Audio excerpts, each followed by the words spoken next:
Hello class. Today I am going to discuss chemistry subject of class 11th, chapter 1. The name of the chapter is Some Basic Concepts of Chemistry. Some basic concepts of chemistry.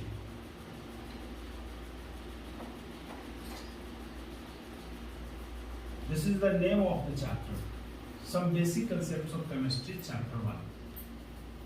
So today we will discuss some basic concepts of chemistry, chapter 1 of class 11.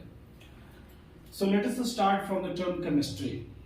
First of all, we should know what is chemistry. Definitely chemistry is a branch of science that deals with the study of preparation, properties, structure and reactions of material substances. So first of all, let us take about some information about the term chemistry. Term chemistry is derived from chemia, which is a Greek term. The meaning of the chemia is chemicals or matter. यानी सबसे पहले हम लोग अगर chemistry शब्द की बात करें तो केमिस्ट्री शब्द की रसायन शब्द या केमिस्ट्री शब्द की उत्पत्ति जो हुई है वो ग्रीक टर्म कीमिया से हुई है, जिसका अर्थ होता है केमिकल्स या मैटर। सो अगर हम बात करें केमिस्ट्री के डेफिनेशन की तो केमिस्ट्री क्या है? ब्रांच है, शाखा है विज्ञान का। इस शाखा में हम क्या करते हैं? मटेरियल सब्सटेंस या मैटर का हम प्रिपरेशन, कैसे वो बनता है, बनाने की प्रक्रिया के बारे में, पदार्थों के बनाने की प्रक्रिया के बारे में, उनके प्रॉपर्टीज अर्थात गुणों के बारे में, उनके स्ट्रक्चर, उनकी संरचना कैसी है उसके बारे में, और वो मैटर कौन कौन से रिएक्शन शो करते हैं, विक्रियाएं करती हैं, इन सब के बारे में हम बात करेंगे केमिस्ट्री में। एक बात माइंड में रखना चाहिए हमें कि हम जानते हैं कि केमिस्ट्री में जितने भी कंपाउंड्स हैं वो करीब करीब अभी तक जो डिस्कवर्ड एलिमेंट्स है 118 यानी मोर देन 100। तो ऐसा नहीं समझना है कि केमिस्ट्री केवल 100 या उससे अधिक एलिमेंट्स का, एटम्स का अगर हम अध्ययन कर ले तो केमिस्ट्री का अध्ययन पूरा हो जाता है। ये 100 से अधिक जो एटम्स हैं, एलिमेंट्स हैं, इनसे इनफिनाइट नंबर ऑफ कंपाउंड्स बन सकते हैं, इनफिनाइट मॉलिक्यूल्स बन सकते हैं। उन सब का अध्ययन केमिस्ट्री में होगा। So here it is not only the study of 100 elements और atoms but the study of infinite molecules form from them. उन एटम्स से बनने वाले अनंत अणुओं का अध्ययन है ये केमिस्ट्री। सो अभी हमने आपसे बात की केमिस्ट्री टर्म के बारे में। एक बार फिर से मैं रिमाइंड करता हूँ, केमिस्ट्री टर्म जो व्युत्पन्न हुआ है वो कीमिया से हुआ है, ग्रीक शब्द है जिसका अर्थ होता है केमिकल्स या मैटर। अगर परिभाषा की बात करें तो ब्रांच ऑफ साइंस है जिसमें हम मटेरियल सब्सटेंस के प्रिपरेशन, प्रॉपर्टीज, स्ट्रक्चर और रिएक्शंस का अध्ययन करते हैं। यह केवल 100, इसे ऐसा नहीं समझना है कि केवल 100 एलिमेंट्स या 100 परमाणुओं का अध्ययन है, बल्कि इससे अनंत संख्याओं में अणु बनेंगे। उन सभी अणुओं का अध्ययन केमिस्ट्री में हम करेंगे।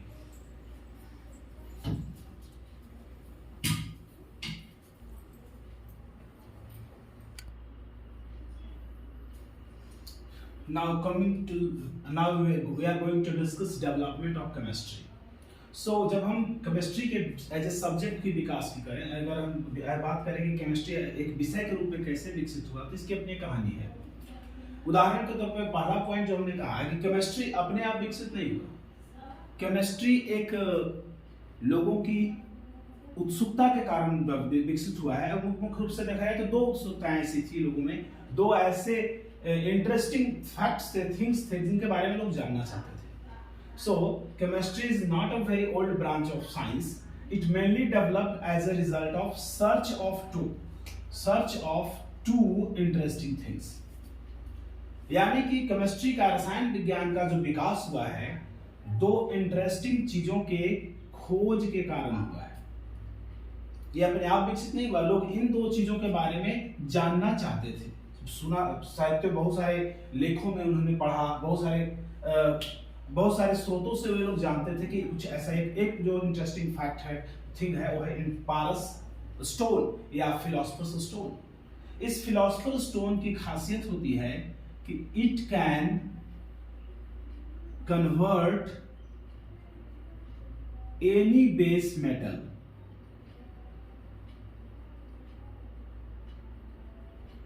चाहे वो लेड हो, चाहे वो कॉपर हो, आयरन हो, इनटू गोल्ड।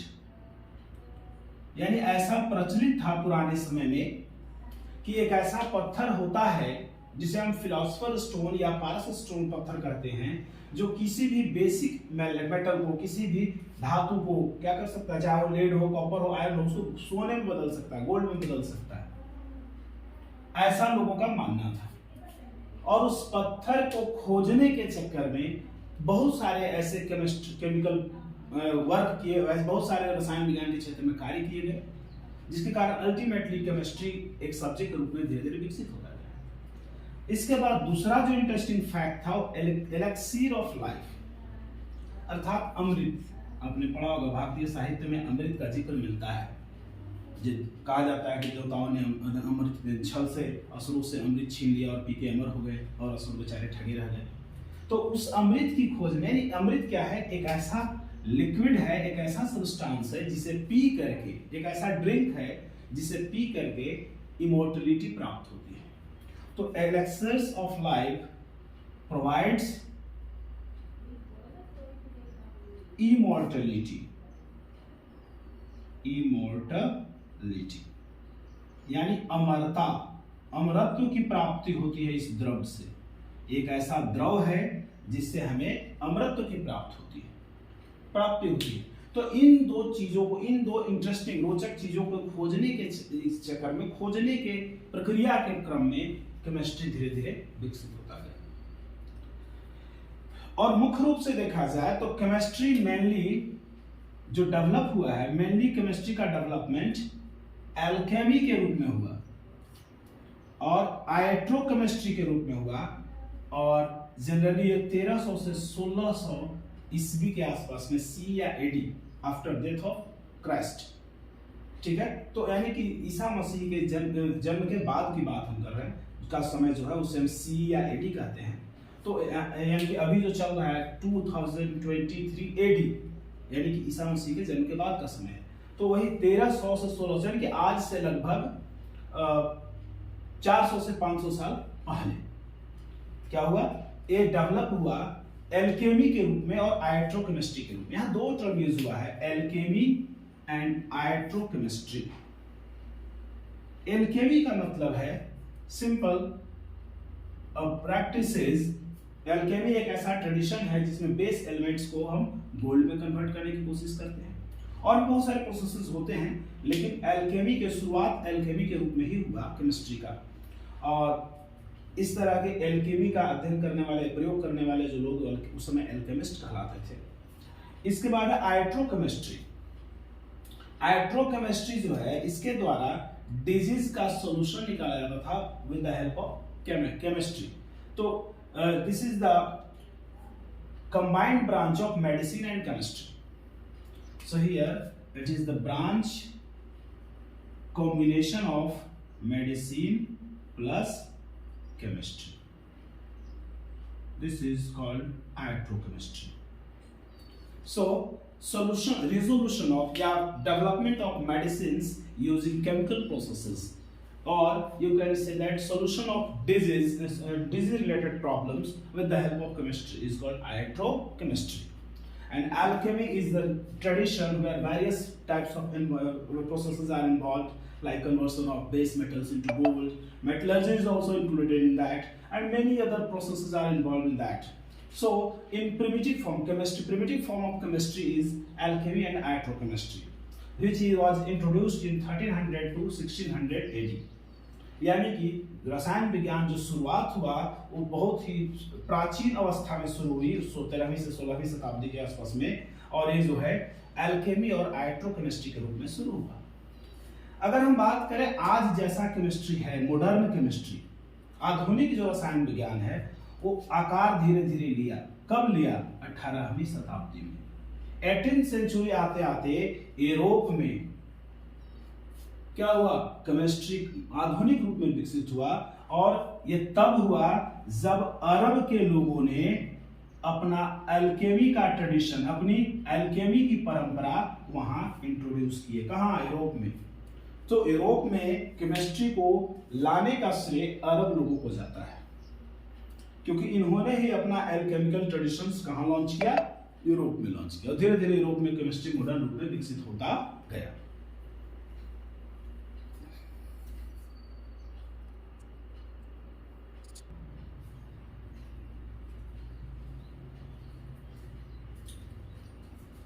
तो इसके अलावा अगर डेवलपमेंट ऑफ केमिस्ट्री के बारे में बात करें तो एल्केमी केवल अरब में ही नहीं था और अरब से जाकर के यूरोप में ही लॉन्च नहीं हुआ था। इसके अलावा और भी जगह थे, और भी कल्चर्स थे जहां पे अपना एल्केमिकल ट्रेडिशन था, जैसे कि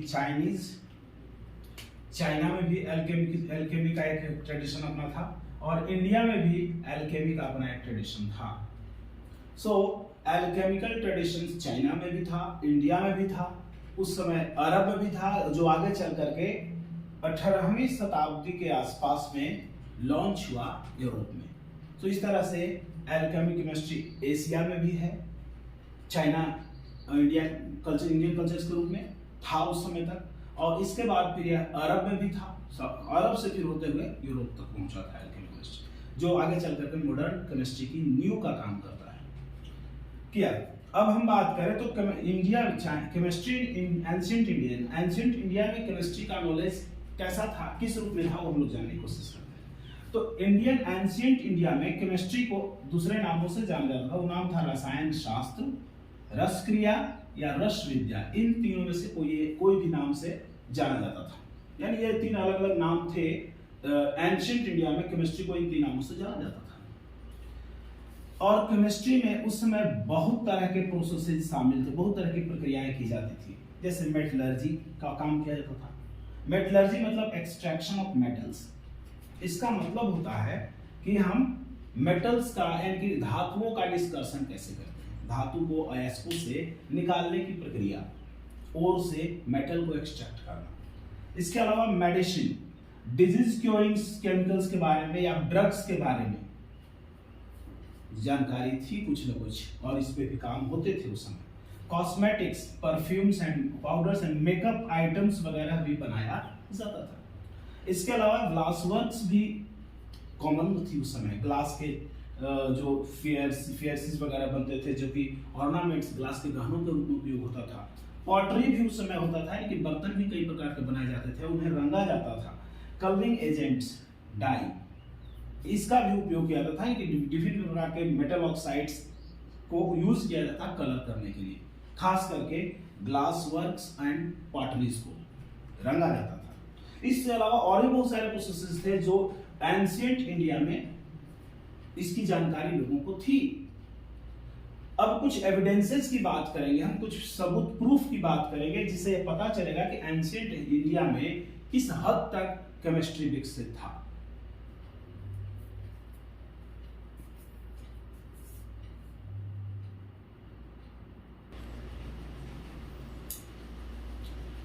Now we will discuss evidences in support of chemistry in ancient India.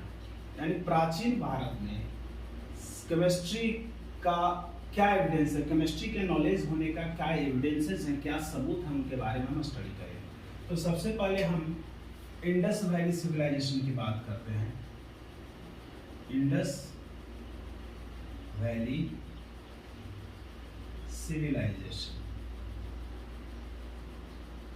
ये चालकोलिथिक पीरियड की बात है, यानी कि ये सिंधु घाटी सभ्यता का समय काल है। 2500 ईसा पूर्व के आसपास से लेकर 1500 ईसा पूर्व के आसपास का समय।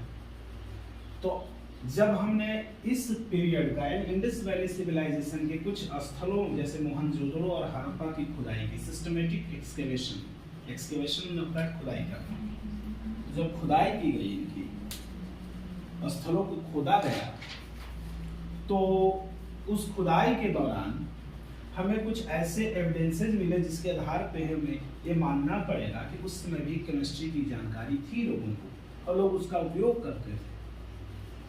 तो दो मुख्य स्थल हैं, मोहनजोदड़ो जो कि अभी सिंध में है, पंजाब पाकिस्तान देश के सिंध प्रांत में पड़ता है, और हड़प्पा अभी पूर्वी पंजाब में है जो कि पाकिस्तान का ही पार्ट है। इन दोनों के सिस्टमेटिक खुदाई के द्वारा हमें कुछ जानकारियां मिली हैं, कुछ फैक्ट मिले हैं जो रिवील हुए हैं, जो हमारे नजर में आए हैं, जिससे पता चलता है कि प्राचीन भारत में भी रसायन विज्ञान रस क्रिया का कार्य होता था और लोग जानकारी रखते थे। इसमें से सबसे पहला जो महत्वपूर्ण कार्य है वो यूज ऑफ बेक्ड ब्रिक्स, पक्की ईंटों और जिप्सम सीमेंट और पक्की ईंटों का कंस्ट्रक्शन वर्क में प्रयोग होता है, मकान वगैरह बनाने में प्रयोग होता था। तो ईंटों को पकाने की जानकारी उनके पास थी। इसके अलावा जिप्सम सीमेंट में जिप्सम के अलावा इसमें सैंड के बाद फिर कैल्शियम ऑक्साइड यानी लाइम और कैल्शियम कार्बोनेट थोड़ी बहुत मात्रा में ट्रेसेस में मिलाया जाता था, मिला करके सीमेंट बनाया जाता था जिसे जिप्सम सीमेंट कहा जाता है। तो इस तरह से वहाँ सीमेंट बनाने की भी केमिस्ट्री के बारे में लोगों को जानकारी थी, यानी हड़प्पा कालीन लोगों में या सिंधु घाटी सभ्यता के लोगों में ये जानकारियाँ थी। वो पक्की ईंटों का प्रयोग करना जानते थे, जिप्सम से बने सीमेंट का उपयोग करते थे मकान वगैरह बनाने में। तो इस प्रकार कहा जा सकता है कि उस समय भी केमिस्ट्री की जानकारी थी लोगों को। इसके अलावा लोगों को पॉटरी वर्क बनाने आता था, यानी कि बर्तन बनाने आता था, मिट्टी के बर्तन बनाते थे। ये मिट्टी के बर्तन बनाने में वो कई चीज़ों को आपस में मिलाते थे। मिलाने के बाद उन्हें विभिन्न आकारों में ढालते थे, मोल्डिंग करते थे, मिक्सिंग ऑफ मटेरियल्स, यानी बहुत सारे मटेरियल आपस में मिलाए। इसके बाद उन्होंने मिक्सिंग की, मोल्डिंग किया, उसको एक खास आकार दिया। उसके बाद उन्हें हीट किया, आग में पकाया। तो ये जानकारी इस पद्धति के द्वारा वो विभिन्न प्रकार के बर्तनों का निर्माण करते थे।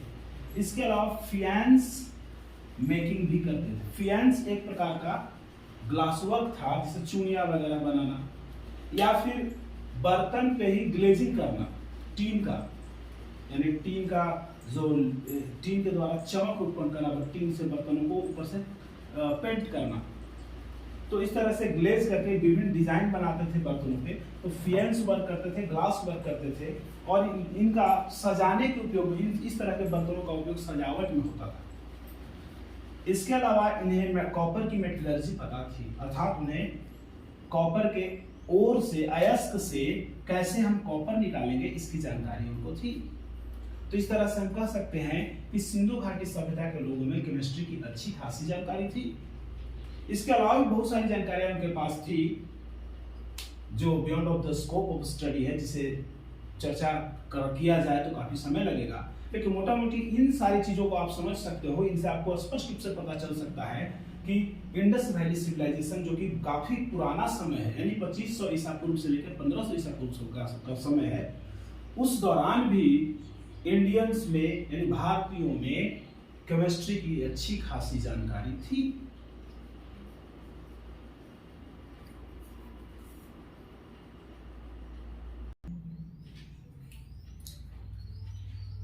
अब हम लोग देखेंगे कि वैदिक पीरियड में केमिस्ट्री का नॉलेज लोगों को कितना था, किस हद तक था। तो सबसे पहली बात हम करेंगे कि हमें साउथ इंडिया और नॉर्थ इंडिया दोनों में कुछ जगह हैं, जैसे साउथ इंडिया में मस्की नाम का एक जगह है, और नॉर्थ इंडिया में हस्तिनापुर और तक्षशिला नाम की जगह से हमें ग्लास वर्क, यानी कांच का कार्य मिला है। कांच के कुछ बर्तन मिले हैं या कुछ आइटम मिले हैं, कुछ सामान मिले हैं जिन्हें पेंट किया गया था कलरिंग एजेंट्स के द्वारा, कलर के द्वारा, और वो कलर मेटल के ऑक्साइड्स के बने हुए थे। तो यहाँ भी उन्हें, यानी कि कहा जा सकता है कि मेटल्स के ऑक्साइड्स की जानकारी उन्हें थी, और उन्हें पेंट के रूप में या डाई के रूप में कैसे उपयोग करना है, कलरिंग एजेंट के रूप में कैसे उपयोग करना है, उन्हें पता था। इसके अलावा उन्होंने आयरन यानी लोहे का निष्कर्षण सीख लिया था, यानी कि लोहे को अयस्क से निकालना उन्हें आता था। इसके अलावा ऋग्वेद में मेंशन है कि 1000 से 400 ईसा पूर्व के समय के दौरान उन्हें लेदर को टैन करना आता था और कॉटन को रंगना आता था, डाई करना आता था। टैनिंग ऑफ लेदर का मतलब क्या है? जब लेदर को हम किसी कैटल के स्किन, जब लेदर प्राप्त करते हैं किसी कैटल से, तो उसका स्किन हम बाहर निकालते हैं, और स्किन या त्वचा के साथ साथ बहुत सारे मांस भी उसके साथ आ जाते हैं चिपके हुए। तो उसमें नमक लगा करके सुखाया जाता है, ताकि जो और मांस को सड़ाया जाता था कि मांस सड़ जाए और केवल स्किन बच जाए, उस स्किन से आगे चलकर लेदर बनाया जाता है। इसी प्रोसेस को टैनिंग ऑफ लेदर कहा जाता है। यानी माइक्रोबियल डिकम्पोजिशन किया जाता है लेदर का, जिसमें उसमें अटैच्ड मसल्स जो हो थोड़े बहुत हो डिस्ट्रॉय हो जाएं और लेदर बच जाए, तो that is called tanning of leather. तो tanning of leather technique as well as dyeing of cotton, यानी कि कॉटन को कलर करना और लेदर को टैन करने का टेक्निक उन्हें पता था, ऋग्वैदिक काल के लोगों को पता था और प्रैक्टिस करते थे 1000 से 400 ईसा पूर्व के बीच में। इसके अलावा एक खास मास्टरी वैदिक पीरियड के लोगों में था कि वो एक ऐसा ब्लैक कलर के पॉलिश वाले बर्तन बनाते थे, ब्लैक पॉलिश्ड वेयर्स यानी बर्तन बनाते थे कौन, नॉर्थ इंडिया के लोग, जिसमें एक खास प्रकार की उसके सतह पर सुनहरी चमक होती थी। पूरा का पूरा लगभग ब्लैक हो, बीच में कुछ कुछ जगहों पे सुनहरी चमक होती थी, और ऐसा बर्तन अब तक नहीं बनाया जा सका है। यानी ये हमें बताता है कि उन्हें कितनी मास्टरी थी पॉटरी वर्क में। वे यानी कि विभिन्न भट्टियों फर्नेसेस में टेम्परेचर को कंट्रोल करना जानते थे और उसका बखूबी उपयोग करना भी जानते थे। They know how to glow, how much to heat black polished wares so that golden shiny will produced, and that very technique is still not replicated। आज तक इसका उपयोग हम लोग नहीं कर पाए जैसा वो लोग कर पाए थे। तो इस मामले में वो हमसे ज्यादा उनके पास मास्टरी थी। तो इस तरह से हम ये कह सकते हैं कि वैदिक पीरियड में भी लोगों के पास रसायन विज्ञान का, रस क्रिया का या केमिस्ट्री का अच्छी खासी जानकारी थी। They were having well knowledge of chemistry in that period also।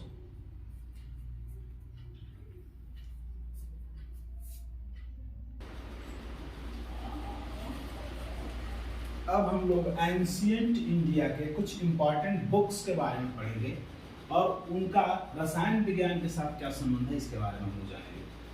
तो सबसे पहला बुक है कौटिल्य के द्वारा लिखा गया अर्थशास्त्र। इस कौटिल्य के द्वारा लिखे गए अर्थशास्त्र बुक में, किताब में, सी वाटर से यानी समुद्र के पानी से नमक बनाने की प्रक्रिया का वर्णन किया गया है। So mention salt formation from sea water in कौटिल्या's Arthashastra. Now second book is Sushruta संहिता।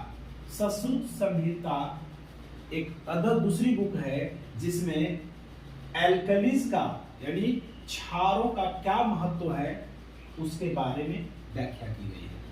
और तीसरा जो इंपॉर्टेंट बुक है वह है चरक संहिता।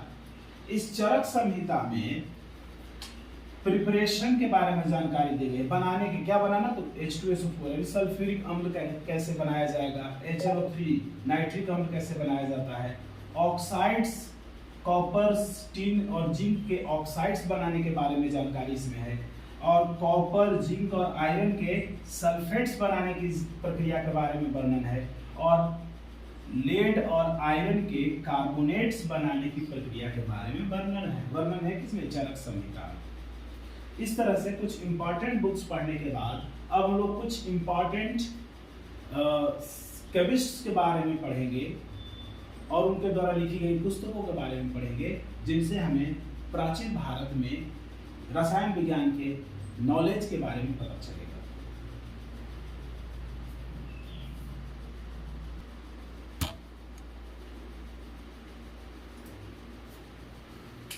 चौथा महत्वपूर्ण इंपॉर्टेंट बुक जो है, फोर्थ इंपॉर्टेंट बुक का नाम है Ras Ratnakar. Ras Ratnakar, it was written by Nagarjuna. ये रस रत्नाकर नाम की बुक लिखी गई थी नागार्जुन के द्वारा।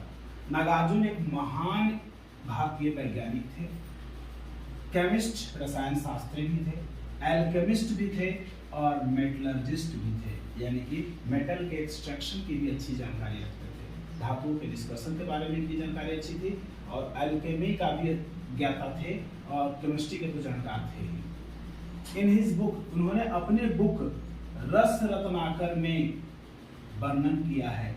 क्या पहला वर्णन जो किया, दो चीजों का वर्णन किया है। पहला वर्णन उन्होंने गोल्ड, सिल्वर, टीन और कॉपर के निष्कर्षण की विधि का वर्णन किया है। इनके अयस्कों से इन धातुओं को कैसे निकाला जाएगा इसके बारे में उन्होंने बताया है। और दूसरा, इन्होंने मरकरी के कंपाउंड्स या यौगिक के निर्माण का तरीका बताया है कि मरकरी के विभिन्न यौगिकों का निर्माण कैसे करेंगे। तो ये दो बातें इन्होंने अपने रस रत्नाकर नाम के बुक में लिखी है, वर्णन किया है, जिक्र किया है। पांचवी बुक है रसर नवम। इस बुक का नाम है रसर नवम। ये रसर नवम बुक करीब करीब 800 ईस्वी के आसपास में लिखी गई। इस बुक ने विभिन्न प्रकार के चूल्हों, ओवन, क्रूसिबल या फर्नेसेस के बारे में जिक्र किया है और इनका क्या यूज है, उपयोग है, उसके बारे में बताया है। तो इस बुक में यानी रसार नवम बुक में विभिन्न प्रकार के फर्नेसेस, ओवन्स या क्रूसिबल्स का जिक्र है और उनके क्या उपयोग है इसके बारे में जानकारी है। इसके बाद अगली बुक, छठी बुक है रसोपनिषद। इसमें गन पाउडर अर्थात बारूद के निर्माण की प्रक्रिया का वर्णन है। कुछ तमिल भाषा में टेक्स्ट मिले हैं, किताबें मिली हैं, जिनमें पटाखे बनाने की प्रक्रिया का जिक्र है। इन पटाखों के निर्माण में सल्फर यानी गंधक, चारकोल कार्बन का एक ग्रुप है, साल्ट पीटर पोटेशियम नाइट्रेट को कहते हैं। साल्ट पीटर पोटेशियम नाइट्रेट को कहते हैं। तो पोटेशियम नाइट्रेट, मरकरी और कैम्फर का यानी कपूर का उपयोग किया जाता था। हम बात करते हैं अगर फायरवर्क्स यानी पटाखे बनाने में, तो पटाखे बनाने में सल्फर का, चारकोल का, साल्ट पीटर यानी पोटेशियम नाइट्रेट का, मरकरी का और कैम्फर यानी कपूर का उपयोग किया जाता था। ये सारी जानकारियां उस समय प्रचलित थी और इनके बारे में जिक्र मिलता है। इस तरह से साबित होता है कि एंशिएंट इंडिया में केमिस्ट्री की जानकारी, केमिस्ट्री का यानी रसायन विज्ञान की जानकारी लोगों को थी और वो जीवन के विभिन्न पहलुओं में इसका उपयोग भी करते थे। धन्यवाद, थैंक्स। आज के लिए इतना ही। आगे की बात तो फिर करेंगे अगले भाग में, अगले लेक्चर में हम आगे पढ़ेंगे। इस रसायन विज्ञान की अगली कड़ी में हम लोग आगे देखेंगे। और आज के लिए इतना ही। अगर मेरा लेक्चर आपको पसंद आया हो तो लाइक करें, शेयर करें, सब्सक्राइब करें और ताकि ज़्यादा से ज़्यादा लोगों को हमारे इस वीडियो का फायदा मिल सके।